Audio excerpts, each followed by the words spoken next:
Kayo talaga, oh. Wag nyo naman below the belt kayo mag ano ni sa mga Turbo Brothers, di ba? Kawawa naman mga Turbo Brothers, binabanatan ninyo. Kung nanahimik mo sila ngayon sa issue ng flood control project, hayaan lang natin yung mga kabihedor, no?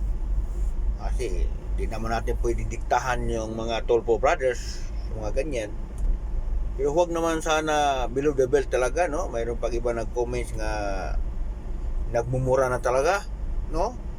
At saka yung mayroon pa ako nakitang interview doon nga lumalabas yung isa sa mga tulpo, binabato daw ng mineral water, no? Tubig, no? Talagang marami nagalit. Sa akin lang wag lang natin masyado dibdibin yun, no? Kasi bawat isa sa atin meron naman kanya-kanyang paniniwala. So, nagkataon lang siguro nga iba yung kinampihan nila. Kaya tayo mga followers, so, medyo nasaktan tayo, no? Kasi idolo natin mga Tulfo Brothers eh. Yung kasi ang ano natin noon eh. Na talagang pinagtanggol talaga yung mga taong bayan. Kaya natin binuboto sila. Pero ngayon, masasabi ko lang, although masakit man sa atin mga followers ng mga Tulfo Brothers, so hayaan lang natin yan. Wala tayong magawa eh. Kung doon sa kabila pumapanik, kung saan sila pumapanik, hayaan lang natin kasi ano ba magawa natin. At least naman, nung hindi pa sila naging politiko, mayroon naman silang natutulong din, di ba? Sa mga programa nila, nakatulong sila sa mga tao, mga ordinaryong tao, sa mga inaapi, nakatulong naman sila din. Di gaya ng ibang mga senador dyan nga tumatanda na sa Senado, wala namang nagawa, di ba? So, mga Tulfo Brothers, mayroon naman silang nagawa doon sa programa nila. Although ngayon nga naging senador sila, medyo bilang followers, medyo dismayado tayo, di ba? Hindi may iwasan yun eh, kasi kilala natin ang mga Tulfo Brothers nga matatapang palaban. Pero ngayon, kung nanahimik sila, so irespeto lang natin yung mga kabihedor. Kasi may kanya-kanya kasi tayong pinapanigan eh. Although masakit, no?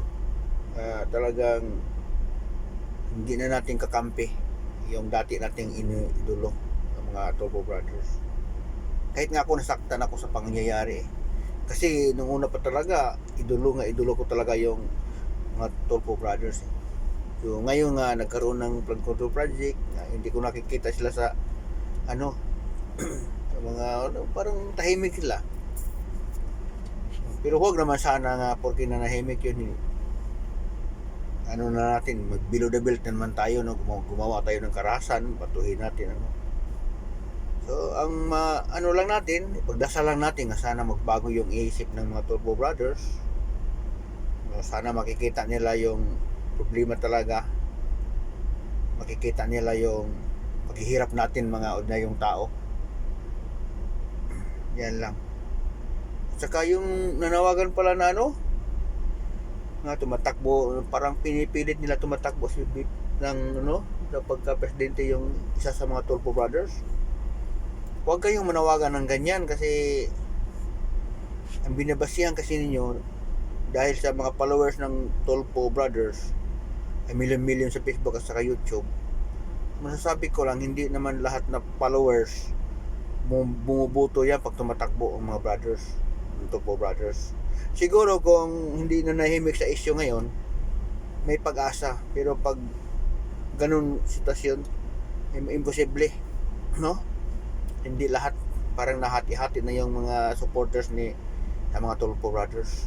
So, yan lang ang masasabi ko, no, nga ang dati nating idolo nga Tulfo Brothers, wag naman natin sanang below the belt tayo maghusga o mag-comments nga minumura natin or makita natin binabatunan ng mga ano-ano.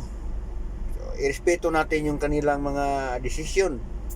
Although hindi natin nagustuhan bilang mga followers,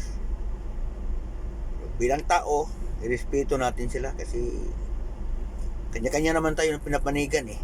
Yun, di ba? Although masakit sa atin mga followers, pero wala tayong magawa. Decision nila yun eh. Magawa natin, pagdasal natin, sana magbago.